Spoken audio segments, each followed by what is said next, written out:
gumawa tayo ng kalugod-lugod sa Panginoon para hindi lang pa sa mga kapatiran natin na isasabi, kundi gawin tayo sa pamilya pa natin.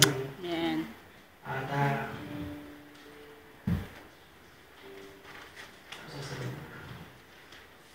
nandako na tayo testimony. Sino po ang nag-bless sa atin? Ayun, si Brother Mark.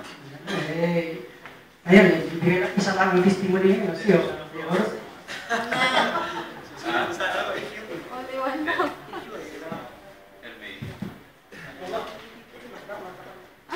Greetings everyone. Praise the Lord for the last class. We had many things to thankful sa mga ginagawa ni Lord sa atin. Amen. And ako, personally, I really thank Him dahil finally, I'm going home. Amen. I'm taking a vacation. Alam ko, good eh. I'd like to thank the Lord for the lives of my son and me for providing Amen. our vacation. May kita ko lang yung mga kids ko. Amen. Thank you, Lord.